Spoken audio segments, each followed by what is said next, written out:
Science Act. You're putting building trades and IBW workers back to work all over this country through your bipartisan infrastructure bill. And let's not forget, there's a guy that grew up 2 blocks from here that serves in a cabinet position, looking out for workers every single day. Our good friend, Marty Walsh. And you've created, Mr. President, you've created the most worker-friendly, the most union-friendly administration in the history of the United States. So, on behalf of everybody in this room, on behalf of IBW Local 103, I want to say thank you. Brothers and sisters, friends, I'd like to introduce you to a champion of the labor movement, our great friend, the President of the United States, Joe Biden. Please, please, please, please sit down.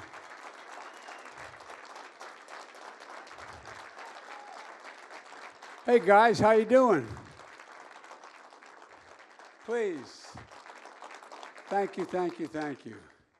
Well, I came up here, years ago when I was a kid, I lived in Boston for a little over a year and a half. My dad worked at the shipyard during the war, a little actually after, but anyway, to make a long story short. The reason Marty didn't come up is because I didn't let him.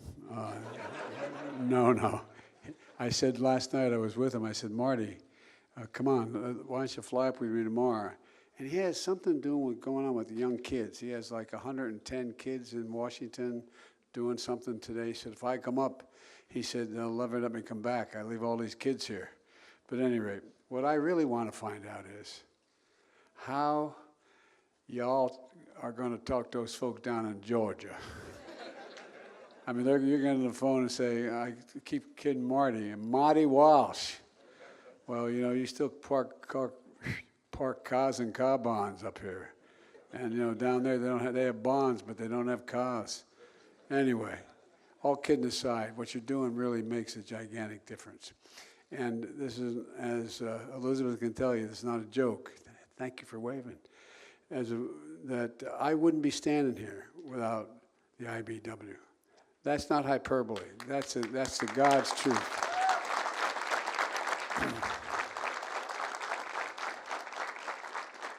And when one of the things that this guy and I, our whole career has been about, is making sure ordinary families have a fighting chance, just a shot.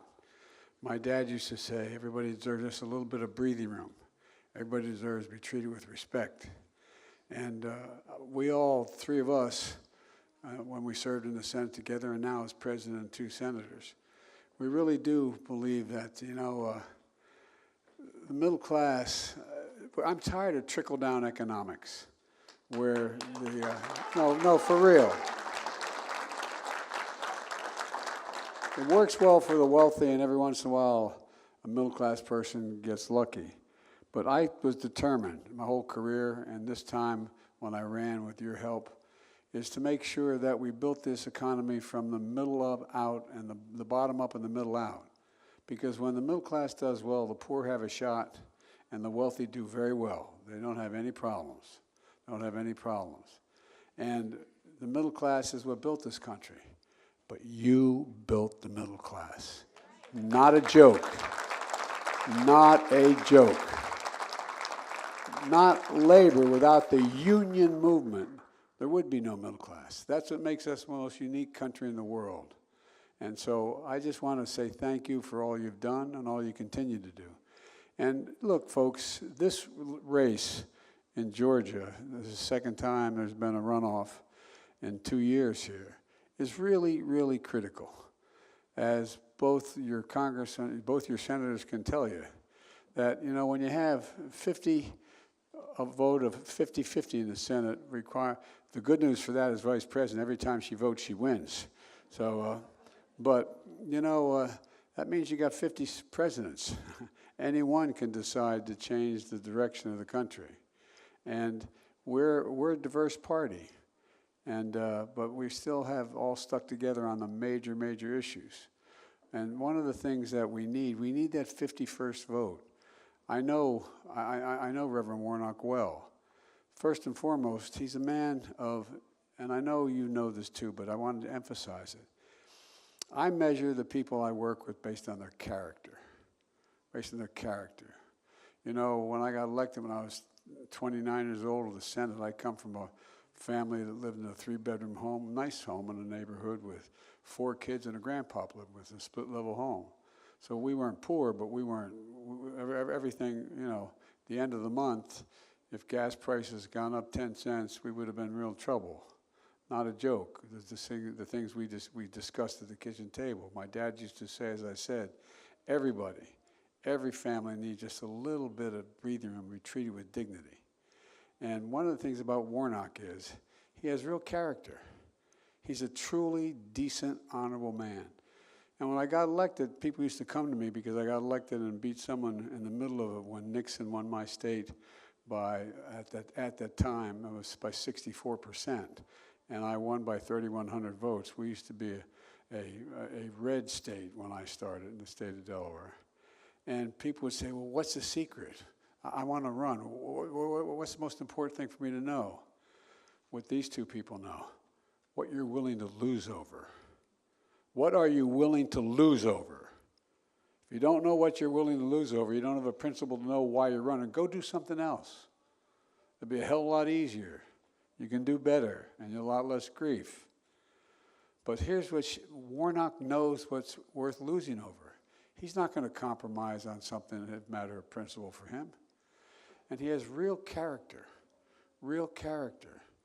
And we all got to know him. They worked with him in the Senate, and I got to know him by campaigning the first time with him and going up and down Georgia with him. And so, folks, this is a guy who needs our help. And I think, you know, we have a chance to do something that I don't think my mentor when I got started in public life was Teddy Kennedy, not a joke. No, no, he was, though, for real. When I got elected, I was, as I said, I got elected on November the 3rd, and on November 18th, December 18th, I was down in Washington, and I was hiring staff. I just turned 30. I just wasn't eligible to be sworn in until I got to be 30. And I got a phone call saying my wife and daughter had just been killed, and my 2 sons were not likely to live. A tractor trailer broadsided them and killed them. But here's my point. I had people. There were 5 senators, led by Teddy Kennedy, who came to my rescue. Not a joke. Who insisted I didn't want to be sworn in. I didn't want to be part of it. I didn't see how I could be a dad and a senator at the same time. And Teddy, and then another senator named Fritz Hollings from South Carolina, and another senator named Tom Eagleton from Missouri. 5 of them got together and said, just come and stay. Just stay for 8 months. Help us organize. Well, I was so stupid. I didn't realize we already had 58 United States senators. They didn't need me to organize anything. But they kept with me the whole time. That's the kind of guy Warnock is.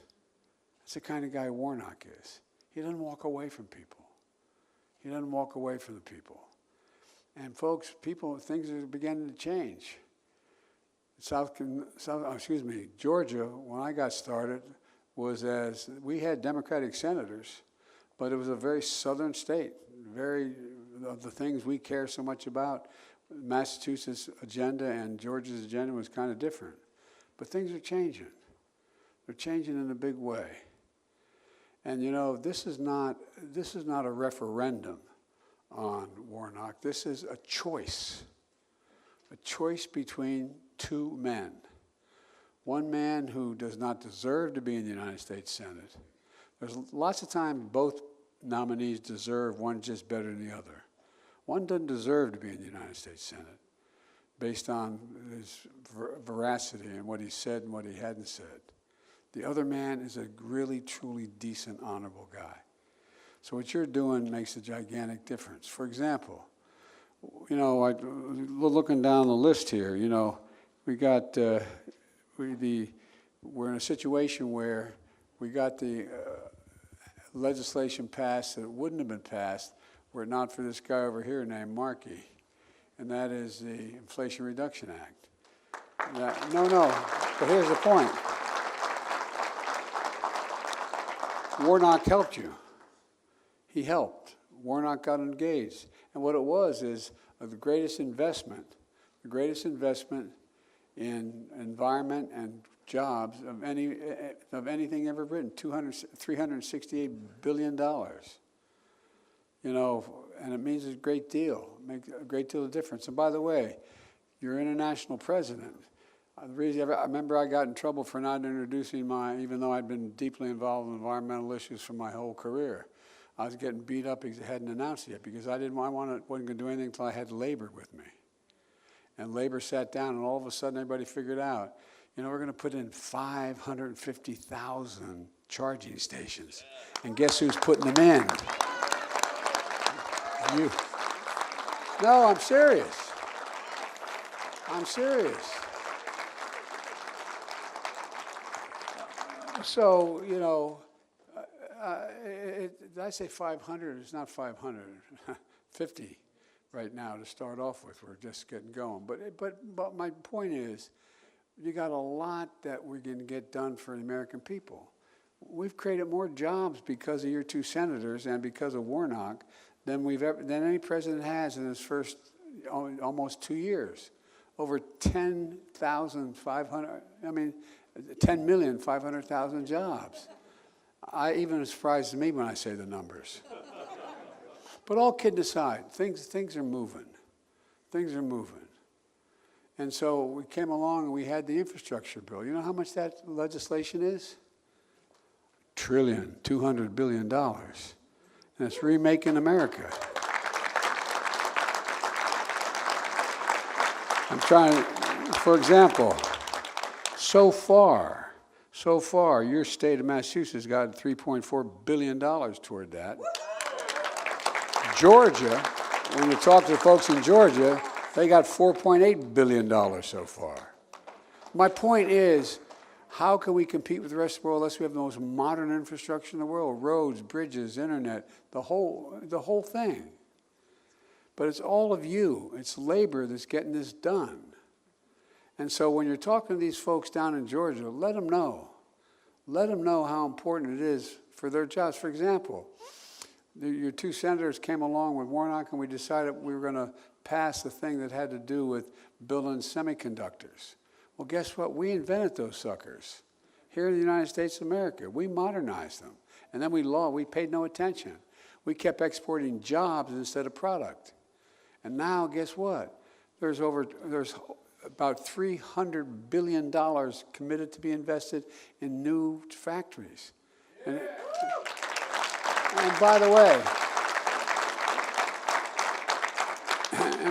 way, one of the things for example, out just in what I call the fields of dreams, just outside of Columbus, Ohio, there's $20 billion being invested by Intel out there. Well, guess what? Of those jobs, there's 12,000 of them building the facilities, 5,000 permanent jobs. Average salary for those jobs, $128,000. And guess what? You don't need a college degree. You don't need a college degree.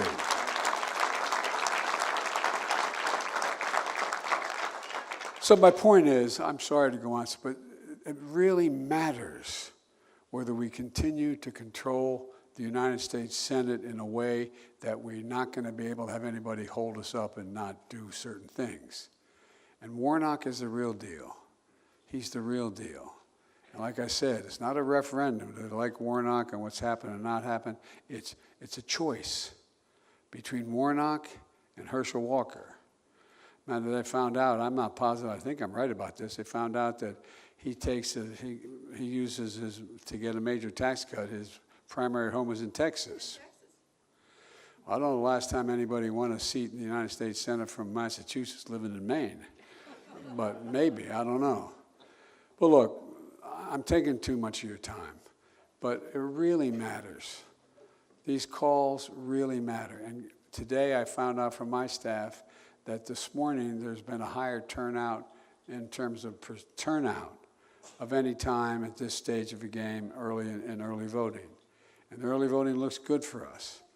But last point I'll make is, you know, one of the things that a lot of people thought that maybe my talking about democracy being at risk, and I made that speech down in Independence Hall, then I made one not too long before this last election.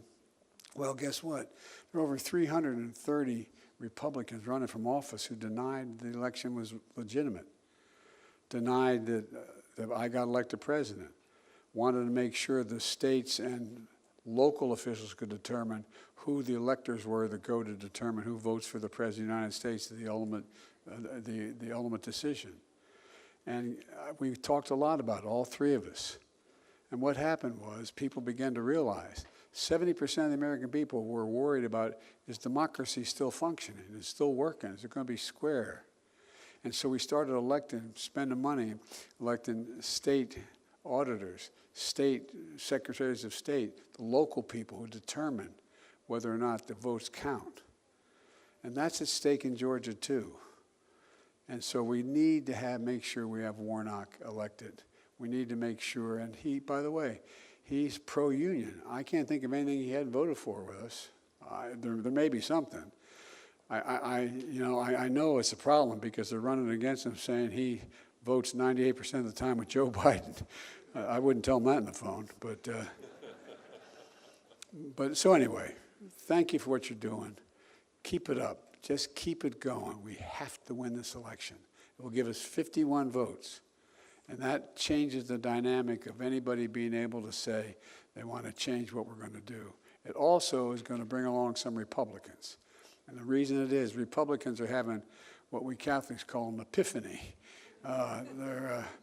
Some of them are, because they're realizing that, you know, we've all three had friends in the Senate who are Republicans who privately tell us they'd like to be able to vote with us, but they're afraid to do it because they're afraid to get, in fact, primaried and they'll lose the race. Well, it's not particularly courageous, but it's a reality.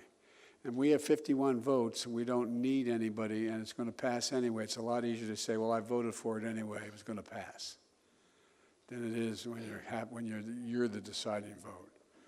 So there's a lot going on, a lot you can do to help make sure we continue this path. And like I said, we've created real jobs, good-paying jobs, jobs that people can, you know, live a life on. And as my dad would say, at the end of the month, have just a little bit of money left over after you pay all your bills. One of the things we've done with the leadership of your senators, we're in a situation now where beginning January 1st, you know anybody who needs insulin for diabetes?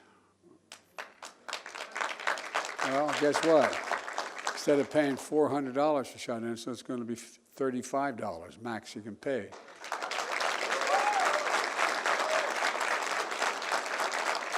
And by the way, they're still going to make a lot of money. It costs them $10 to make it, another probably $4 to package it, and they've been charging $400 to $800 for it. So we're changing a lot of people's lives. So much we're doing. And again, it's not anything particularly noble. It's just simply the right thing to do. The right thing to do. And I said the reason why people have a middle-class life is because of unions. And last thing I'll say, you know, I get criticized. They say, well, Biden's pro-union, and he talks about it so much. I talk to corporate America about pro-union. I talk to the Business Roundtable about why. And here's the deal. I pointed out that it may cost more to have an IBW union worker put in an electrical facility, but it's going to cost you less in the long term because they're the best in the world. No. Not a joke. Not a joke. It will last longer. I really mean it. Not a joke. The best in the world. In the long run, it's cheaper than having somebody who does it not such a great job. I'm looking at my guys over there. Anyway, thank you. Keep it up. Call. It ain't over till it's over, so let's wait till the last vote's in. Thank you.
Jack.